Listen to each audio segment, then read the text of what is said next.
Chapter 34. Return. John Hamman, 24. 1919, Nairobi, British East Africa. They kept up a small but smoky fire, feeding it with green brush every day so that Blix might find them in the vast plain. 9 days after their return to this time, they spotted his dust on the horizon as he slowly made his way toward them. The men had a hearty meal of steaks and potatoes ready by the time Blix arrived. John had gone out and bagged some kind of large antelope the day before with the carabiner. It had large spiraling horns, and they saved the head. Blix admired it, saying that it was a very nice kudu.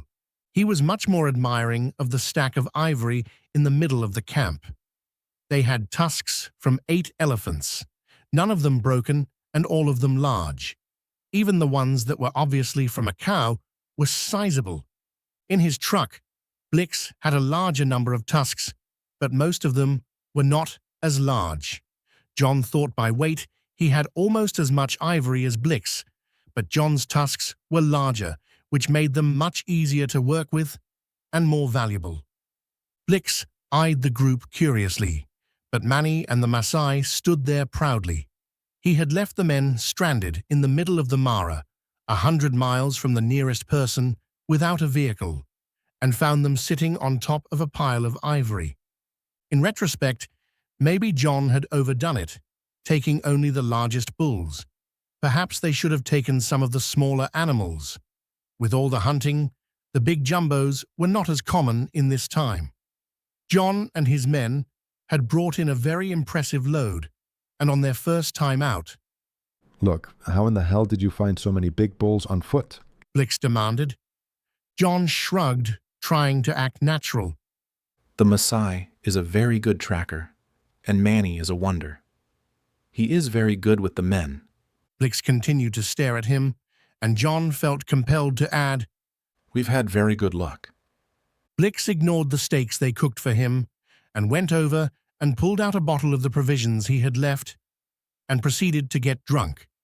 John wasn't sure if the man ever ate solid food. John did not make any attempt to keep up with Blix that night. He noted Blix counting the number of men in the party, noting the one who was injured. The man was up now, but still could not use his arm. It made John wonder if Blix had a bet with someone, even if it was only himself.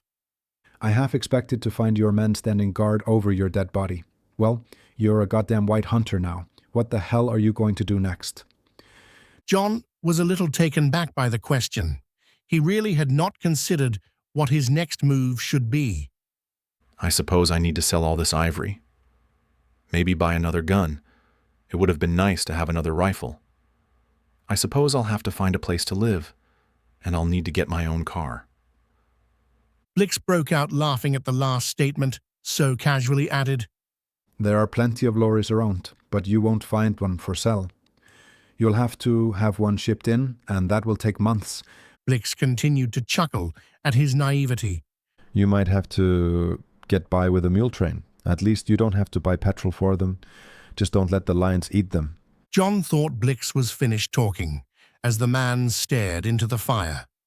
There are always guns around. Some fool will come out here thinking he can hunt elephants, and if the tusker doesn't stomp on the gun when it stomps on him, then voila, extra gun. Blix eyed John meaningfully when he said this, and glanced at John's 500. John was beginning to question Blix's motivation for bringing him out here. No room at the club right now. Talk to Delamere. He can always find land for people. He'll try to make you a farmer. The trick is not to go broke and lose it. Blix stared into the fire as he ruminated. A farm is too goddamn much work and will suck the life out of you. You'll have to find someone to run it for you. He drained another glass of gin and tonic water. Good luck selling that load. Bunch of goddamn thieving curry munchers. Those damn wogs are trying to tell everyone the price has collapsed. They're all in it together. He took another long swallow of his gin and began to tell John the story. The going rate for ivory was, and always had been, £1 sterling per pound of ivory. But a group of Indian merchants had been conspiring to set the price at 1 shilling and 3 pence. After that, Blix withdrew into a darker mood, staring into the fire, and soon retired into his tent. The next day, they packed up the camp and loaded into the truck, now even heavier with all the extra ivory. Soon, they were lumbering along over the plains toward Nairobi. It was a slow trip, and they did not arrive until after dark. They dropped John off at the Norfolk, and he was very much looking forward to a real bath. Soaking in a tub of hot soapy water and sipping from a glass of whiskey, John tried to take stock of recent events. It was hard to wrap his mind around the things he'd seen. He almost fell asleep in the tub, but the thought of food roused him. Changing into some clean clothes, John went downstairs to the dining room. It was not too late to get a meal, and he had not eaten since breakfast. As he was finishing up, John felt a great slap on his back, and Blix sat down beside him. Blix was drinking whiskey this night. Did the man ever eat? You must come along to the club. They won't believe me if I tell them you're alive. Did he have a bet with someone there? After John finished his meal, they walked through Nairobi to the Muthaiga Club. There seemed to be a small party going on. Lord Delamere approached John at the bar and congratulated him warmly on not having died. I knew we'd see you again. I had a fine feeling about you. Had he won the bet? And I hear you brought back a good load of ivory, some very big tusks. Good show. Lord Delamere went on to explain that he had found a property for John. It had good farmland, and there was a village on the property. The previous owner died in the war. He was killed at the Battle of Tanga early on. German General Paul von Lettow-Vorbeck had given them a sound drubbing that day. He had then proceeded to lead them on a merry chase all over Eastern Africa.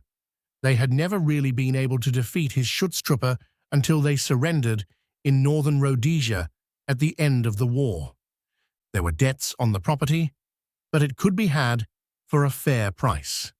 And since John had not died, Lord Delamere wondered if he would be willing to take it on, as they needed a white man to take over the property. It was located northwest of Nairobi, near the town of Nyeri, at the base of the Aberdare Range. It was about 10,000 acres. It had water on it, but most of the water holes dried up seasonally, which was normal for the area. A small population lived on the land in a village. It boasted a house and a few other structures. It was farther from the town of Nyeri, a bit more isolated than the other farms in the area. The property had debts, but a good crop was growing. The title could be had cheaply along with the debts for anyone willing to accept them. John had not been expecting this. He had never in his life heard of someone being offered 10,000 acres of land. Stories like that were old when his father was young. Back home, it seemed like every square foot was owned by someone.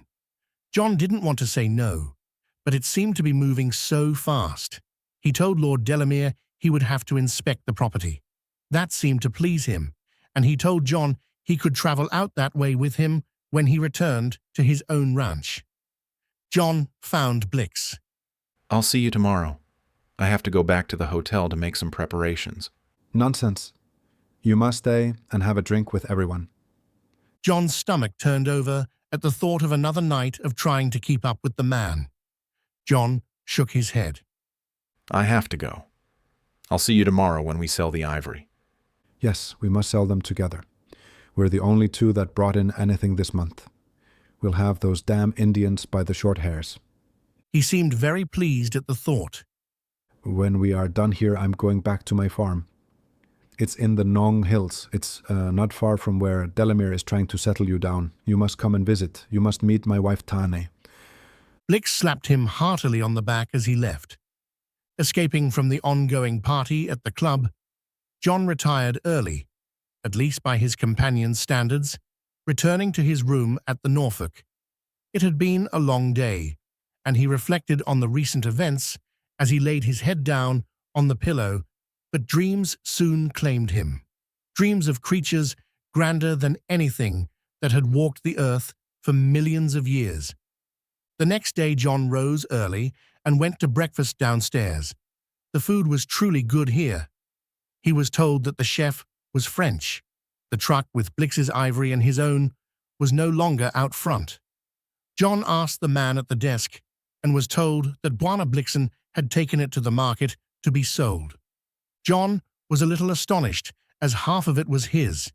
He gathered his things and quickly made his way toward the market. The lorry was easy to spot out in front of one of the larger shops. He went inside without any delay and was met with a tirade of what sounded like cursing in what he took to be Swedish. John could not speak a word, but the tone was unmistakable, and the tirade sounded rather inventive. Blix had an Indian man in a turban, pinned against the wall by the throat. As Blix was over 6 feet, and as they were eye to eye, John looked down to see the man's feet dangling a good 10 inches off the floor. In Blix's other hand was his revolver, the barrel of which was pressed down the man's throat. John turned back to look at the door, but this scene did not seem to have drawn any spectators as of yet. Blix, is everything okay? Nairobi may have been a frontier town, but John was sure the sound of a gunshot would at least draw some attention, if only out of curiosity. Good, you're here. This fine man was just telling me of the very fair price that he was going to pay for our ivory. He cocked the hammer of his revolver. The man's eyes were as wide as saucers. He nodded vigorously until his turban fell down over his eyes. In the end, they were paid for their ivory. Blix had his men carry it in, and it was weighed and recorded. John paid Blix his asking price for his help, which seemed rather high to John, but he did owe the man. Even then, a healthy sum remained, enough to equip himself and perhaps put a down payment on this farm he was being told of. Buying it seemed to be more about accepting the debts and obligations that came with it than outright paying for it. This was a strange country. Blix had his own negotiations to complete with the shopkeeper, which seemed to be about unpaid balances on his account versus what he called operating capital. But as he seemed to have gotten off on the right foot in their dealings, they quickly reached a settlement. Soon, Blix was bidding John adieu and making him promise to come and visit. Blix said that he could not bear the boredom of the farm and that they would get in some hunting when John came to see them. John watched Blix's lorry rumble down the street out of town and thought about what a strange place this was. Returning to the Norfolk, John was at last able to set about to his own plans. Sitting at the table in his room, he thought about what he needed to do. Idly, he played with the claw necklace as it sat on the table in front of him. He'd taken it off the day before when he took his bath. Maybe the farm was a good idea. He needed a place of his own, somewhere to hang his hat, as it were. More importantly were the 2 heads that they had saved, wrapped in tent canvas. He was going to need some place private for his little treasures. John was able to beg a pen and some stationery and sat down at the desk to compose his thoughts. He was going to need some things. First, he felt the need for more and bigger guns. The power of the 500 was amazing, but he wanted something with a little more reach. He didn't want to be so up close and personal. The first letter he wrote was, once again, to Holland and Holland. He wanted something flat shooting in a magazine gun with enough power to do some damage. He wanted a telescopic sight mounted on the rifle. He was learning how little room he had for error in the shooting out here. The price would be painful. Weapons were something you should never compromise on. If you had need of a weapon, then you needed the best weapon you could have. Next, he wanted something big. John couldn't lie. The encounter with Mokola Mbembe had frightened him. He had no idea how to cope with something that big. He was thinking a cannon. He could not think of any way he could get a hold of an artillery piece, but he might be able to get close. And so he composed a letter to an old friend from 2nd Corps serving in the British Army of the Rhine. He was part of the occupying force in Germany. He was slated to be transferred to the Inter-Allied Military Control Commission that would keep order in the country and enforce the terms of the Treaty of Versailles. If you couldn't turn to your old sergeant for help, then what was military service for? Color: Sergeant Niels. Inter-Allied Military Control Commission. C/O Army Post Office, Cologne, Germany. Dear Color Sergeant Niels. How are you, Edward? I was pleased to hear of your acceptance into the IAMCC. It would seem the Army still has a need for an old warhorse like you when a task needs to get done. I won't beat around the bush, as I know you hate that. I find myself in need of some help, and as always turn to you to set me straight. I am involved in the hunting and control of the largest and most dangerous game in Africa. I find myself in need of a powerful rifle, something larger than anything available here. As you are involved in supervising the disarmament, I wonder if you could find something and send it to me here in Africa. Do you recall the absolutely enormous rifle that we encountered at